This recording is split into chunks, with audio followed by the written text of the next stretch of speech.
everyone, how are you all? So hope you all are doing well. Today we are going to start lecture number 13 of solution chapter 1.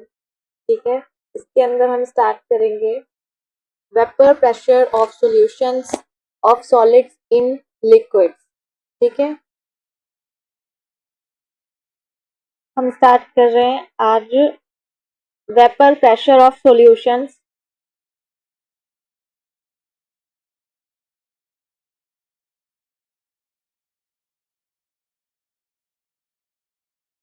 pressure of solutions, pressure of solutions of solids in liquids. ठीक है, ये जो है ये Raoult's law है.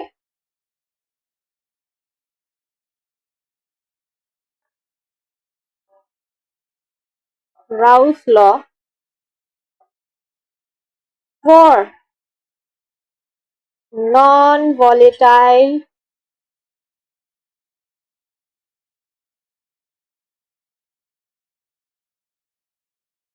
Solutes. ठीक है,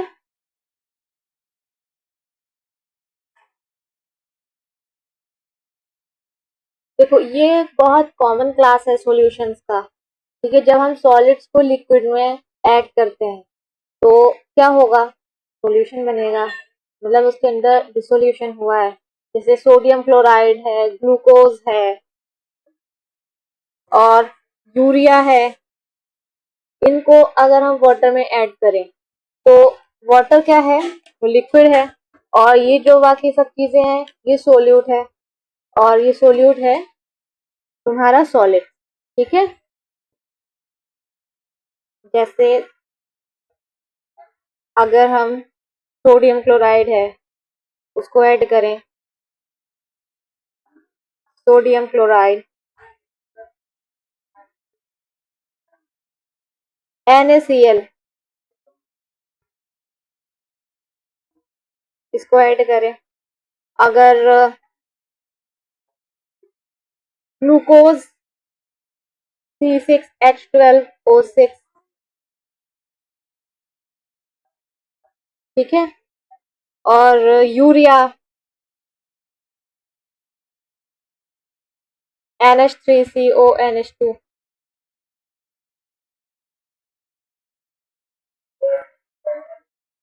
ठीक है, और तुम्हारा शुगर है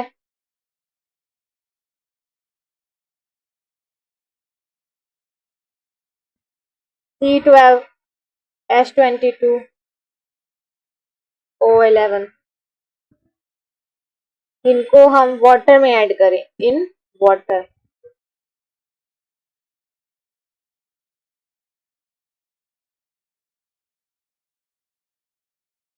H2O. तो देखो ये जो चीजें हैं, ये sodium chloride, glucose, urea and sugar, ये सॉलिड्स हैं और इनको हम वाटर में ऐड कर रहे हैं. ठीक है, और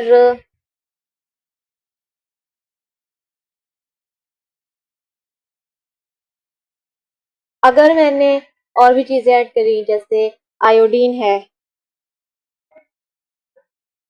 आयोडीन I2 एंड सल्फर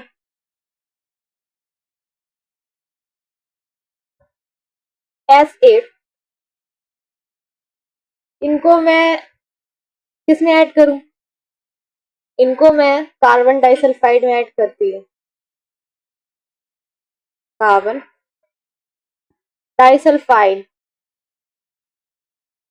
ठीक है, CS2. तो क्या होगा, ये सब चीजें फिजिकल प्रॉपर्टी ले लेंगी सॉलिड्स की, सॉरी सॉल्वेंट की. ये फिजिकल प्रॉपर्टीज को जो है ग्रहण कर लेंगी. इनमें से कुछ की जो फिजिकल प्रॉपर्टीज होंगी, जैसे वेपर प्रेशर है, वो प्योर सॉल्वेंट्स की प्रॉपर्टीज से डिफरेंट होंगी। ठीक है, जैसे मैंने नॉन वॉलेटाइल सोल्यूट है और उसको सॉल्वेंट में ऐड किया, जैसे शुगर है उसको वाटर में ऐड करो तो सॉल्यूशन बनेगा। ठीक है, और इसको अगर मैंने एक हीट दे दी तो इसके अंदर इवेपोरेशन होगा, मतलब उसके वेपर प्रेशर भी बनेंगे, और वेपर प्रेशर जो होंगे वो सॉल्वेंट के होंगे, क्योंकि सोल्यूट जो है वो नॉन वॉलेटाइल है। ओके, सोल्यूट जो है वो नॉन वॉलेटाइल है। ओके, तो मैं ये लिख सकती हूँ कि जो वेपर प्रेशर होगा,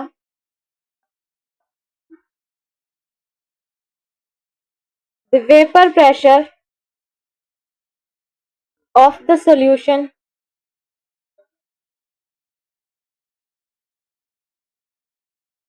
the vapor pressure of the solution is found to be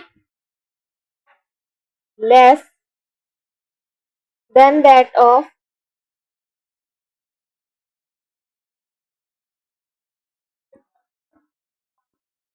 than that of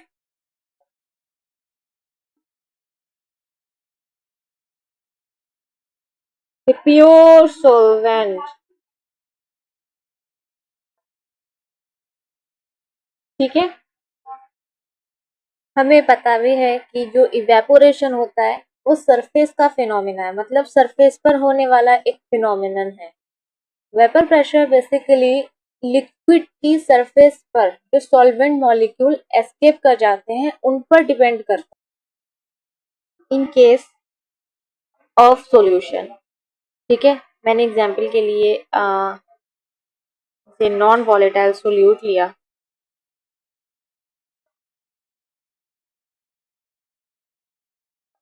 ठीक है, अब इसके अंदर शुगर डाल दिया मैंने, इसके अंदर मैंने शुगर के पार्टिकल्स डाल दिए, शुगर के जो पार्टिकल्स हैं वो डाल दिए। ओ,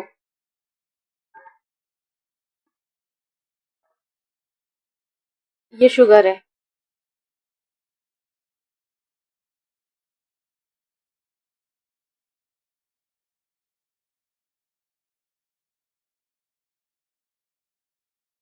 ठीक है, और ये मेरा,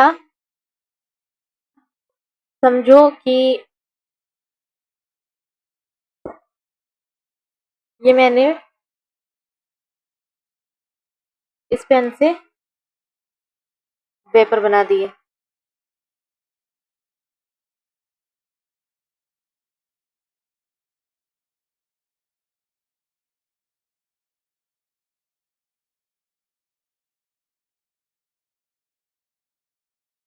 तो ये जो वेपर होंगे ये वाटर के वेपर होंगे। ठीक है, एक सरफेस एरिया कवर करके रखा है जिसने वो शुगर के मॉलिक्यूल्स हैं, ये शुगर है, ये सरफेस के ऊपर है, और ओ, ये जो है ये शुगर के पार्टिकल्स हैं। ये नॉन वॉलेटाइल है, तभी तो इसके अंदर वेपर नहीं बना है। नॉन वॉलेटाइल मतलब जो वेपर ना बना है वो सोल्यूट है, शुगर के सोल्यूट है, और ये वाटर है। वाटर क्या है, वॉलेटाइल सॉल्वेंट है। तो क्या हुआ, एज अ रिजल्ट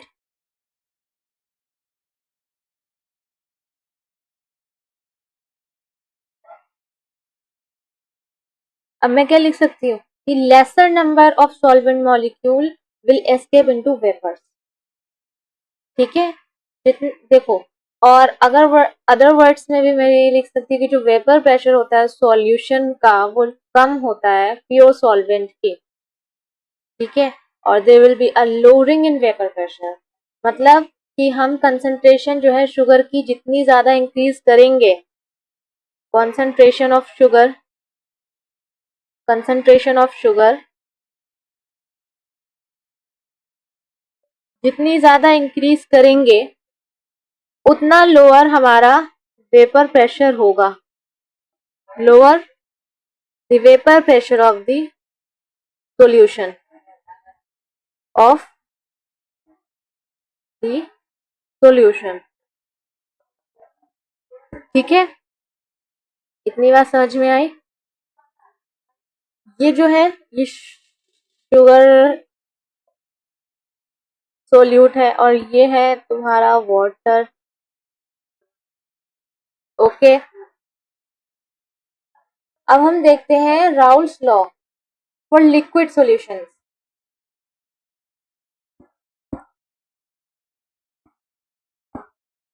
ठीक है,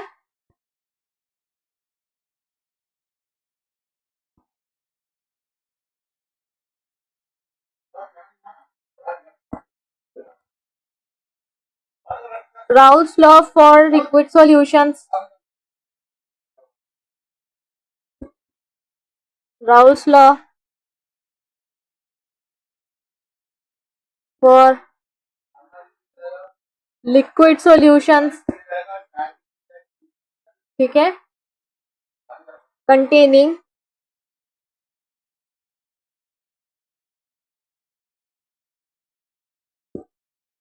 non-volatile solutes, non-volatile solute,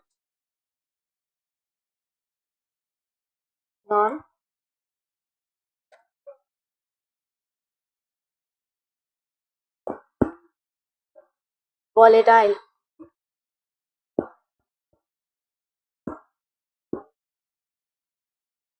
solutes। ठीक है,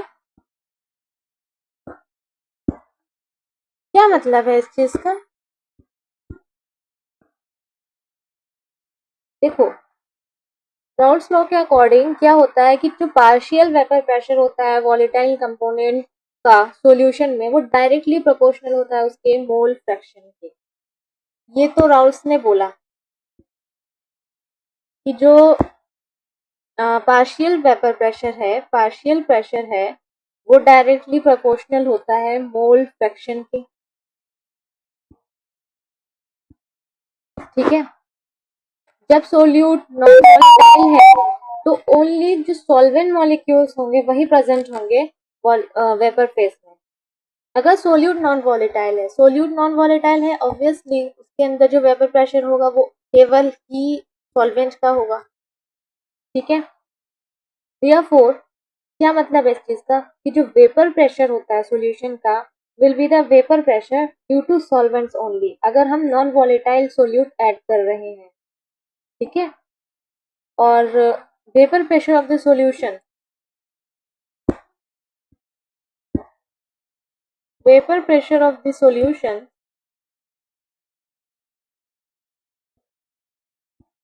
वो किसके बराबर होगा? Vapour pressure of the solvent,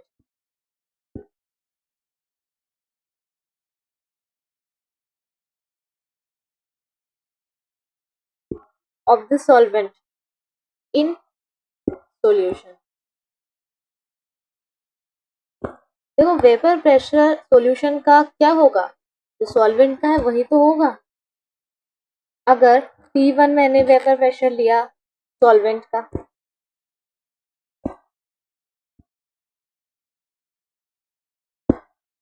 ठीक है, अगर मैंने P1 जो है वेपर प्रेशर सॉल्वेंट का लिया पूरे सॉल्यूशन ओवर अ सॉल्यूशन जो नॉन वॉलेटाइल सोल्यूट को अपने अंदर कंटेन करके रखता है, और x1 इसका मोल फ्रैक्शन है, तो अकॉर्डिंग टू राउल्स लॉ क्या हो जाएगा कि जो वेपर प्रेशर है सॉल्यूशन का ऑफ द सॉल्वेंट वही होगा।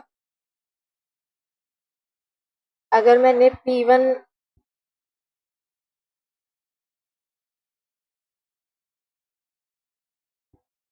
प्रोपोर्शनैलिटी का साइन लगेगा ना। ठीक है, P1 जो होगा वो भी तो x1 के बराबर होगा, P2 होगा वो भी x1 के प्रोपोर्शनल होगा, P1 जो है वो भी x1 के प्रोपोर्शनल होगा मोल फ्रैक्शन के। ठीक है, क्योंकि जो P1 है मैंने P जो है वो मैंने P1 के इक्वल माना है, P जो है वो P1 है। जब प्रोपोर्शनैलिटी का साइन हटेगा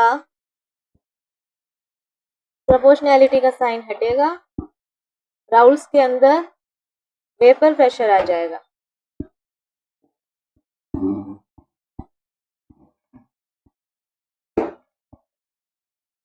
मतलब क्या है कि जो P है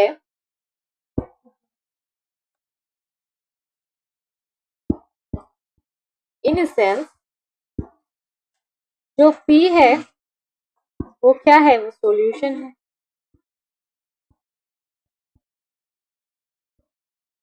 और ये जो P नॉट है वो क्या है, वो प्योर सॉल्वेंट है।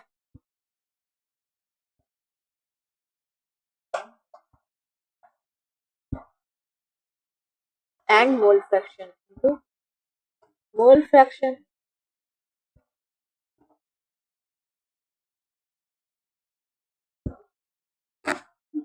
ठीक है, और यही रिलेशनशिप जो है known as a Raoult's law, ये किसकी वजह से, किसके नाम से जाना जाता है, यही राउल्स लॉ के नाम से भी जाना जाता है।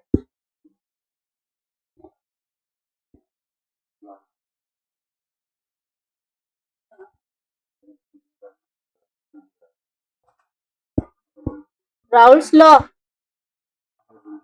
ठीक है, चार बना दो इसमें।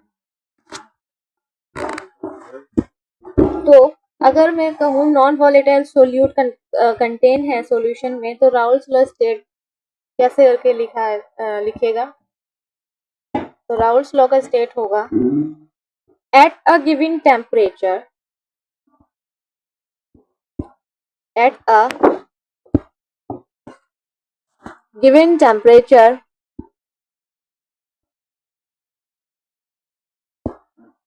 at a given temperature, the vapor pressure of a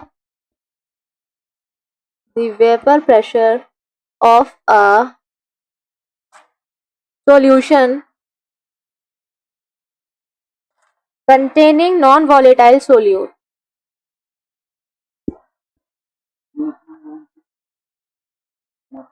containing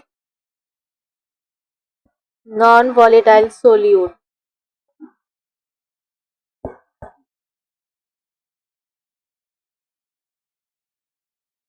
is directly proportional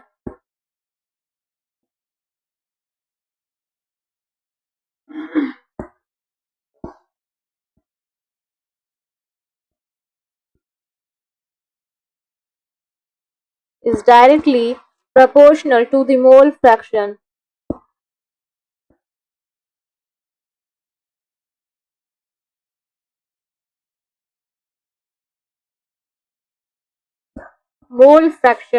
of the solvent.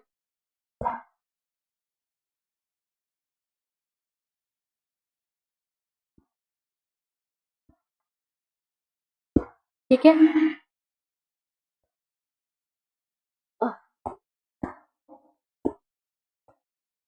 Eight a given temperature, जो वेपर प्रेशर होता है सॉल्यूशन का जो कंटेन करता है नॉन वॉलेटाइल सोल्यूट, वो डायरेक्टली प्रोपोर्शनल होता है mole fraction of the solvent.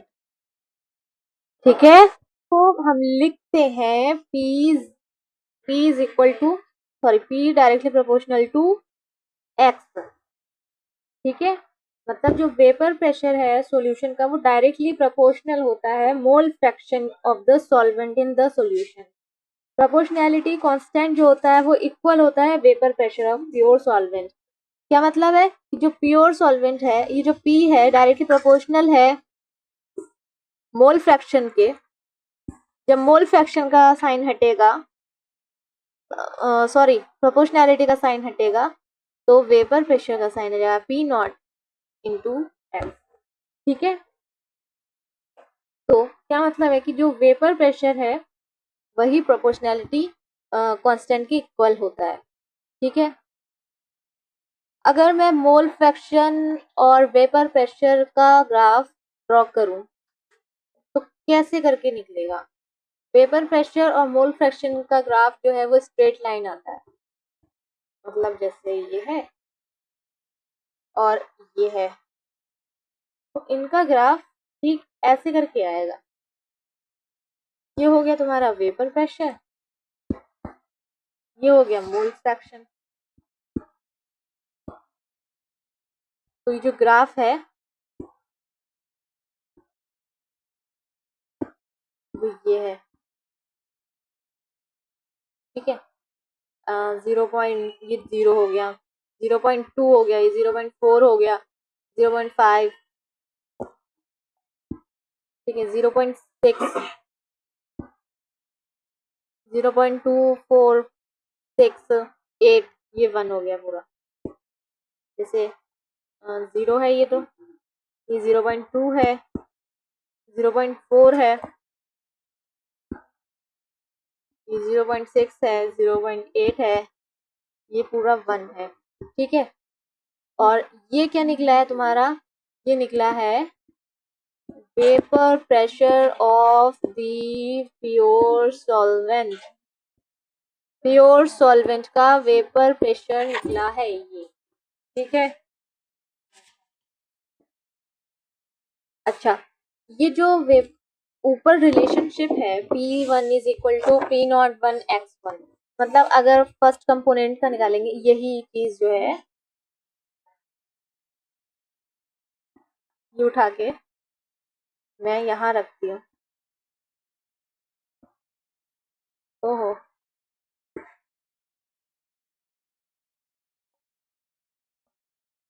मैं यहाँ लिख देती हूँ, ठीक है।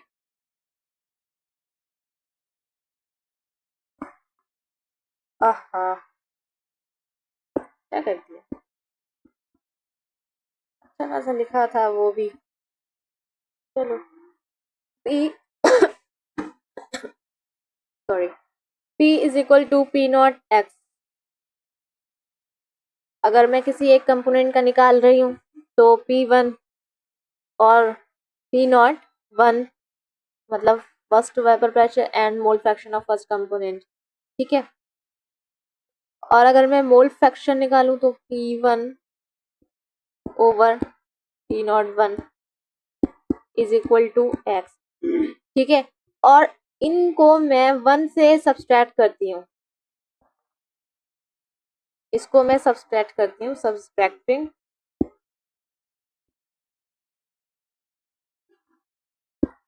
ऐसा करने से क्या होगा अभी पता चलेगा, each side of the equation from 1, ठीक है। मतलब ये जो है 1 - P1 डिवाइडेड बाय P01, 1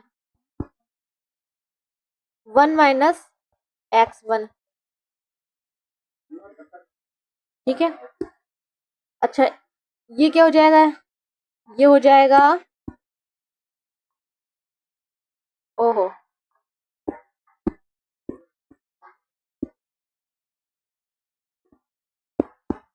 ये हो जाएगा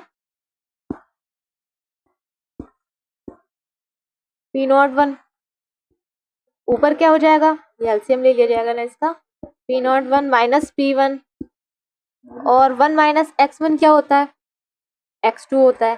कैसे रखे, जो मोल फ्रैक्शन जब हम निकालते हैं, फर्स्ट वाले का निकाल लिया, सेकंड वाले को 1 - x1 कर देते हैं तो वो x2 होता है, इसीलिए ये भी x2 हो गया, ठीक है। तो अब देखो, ये जो है P01, ये P0 है सॉल्वेंट का, ये जो -P1 है,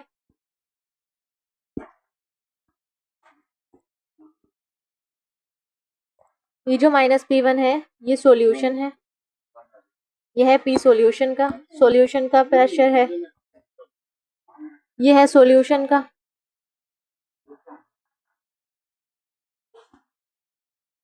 ठीक है।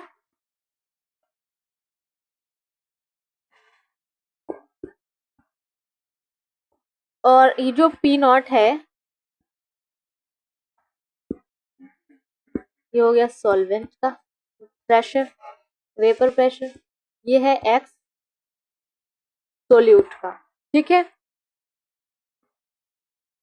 यहाँ पर ये जो P01 है और जो P1 है, मतलब वेपर प्रेशर सॉल्वेंट का एंड सॉल्यूशन का जो प्रेशर है, ये क्या है, ये डिफरेंस है between vapour pressure of the solvent and solution, ये ही रिप्रेजेंट करता है lowering in vapour pressure of the on the formation of solution, ठीक है, अब क्या करा, अब हमने जब इसे डिवाइड कर दिया P01 से, ये जो हमने डिवाइड करा है P01 माइनस P1, इसको उसके सॉल्वेंट के प्रेशर से डिवाइड कर दिया, तो ये हो गया relative lowering in vapour pressure. ये क्या हो गया, ये हो गया relative lowering in vapour pressure.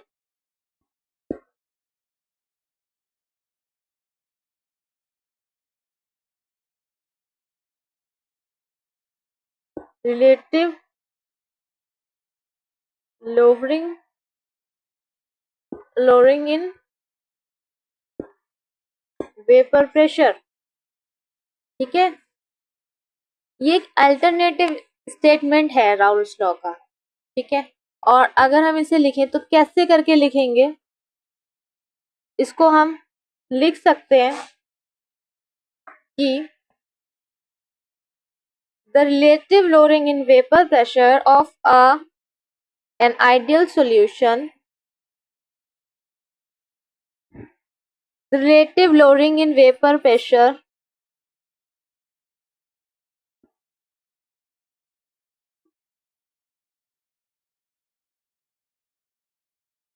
lowering in vapor pressure of an ideal solution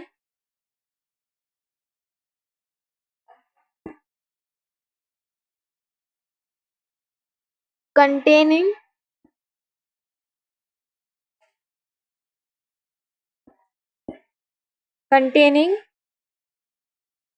the non-volatile solute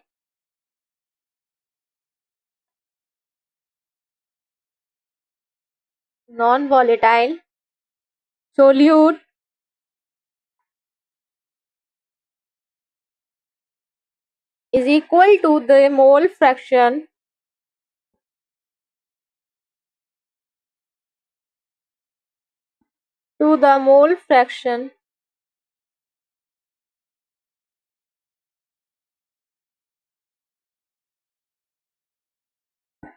equal to the mole fraction of the solute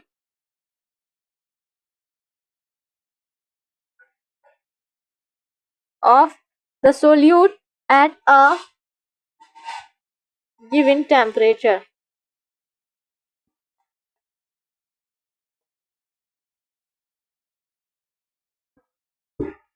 ठीक है,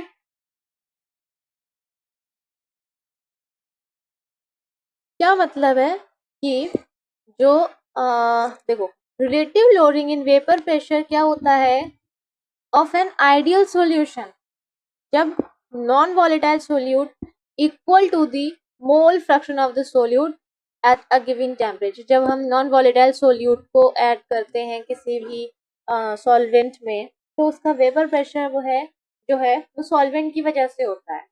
ठीक है, और नॉन वॉलेटाइल इक्वल होता है mole fraction of the solute at a given temperature. एक temperature दिया है, यही होता है relative lowering in vapour pressure of an ideal solution. ठीक है, और आज का क्लास मैं यही ओवर करती हूँ। नेक्स्ट क्लास के अंदर हम डिस्कस करेंगे आइडियल सॉल्यूशन बेसिकली क्या होता है। ये जो आइडियल सॉल्यूशन वर्ड आया है ये क्या है, इसके बाद में हम नॉन आइडियल सॉल्यूशन पढ़ेंगे। बहुत अच्छा लेक्चर होगा नेक्स्ट क्लास का, नेक्स्ट जो है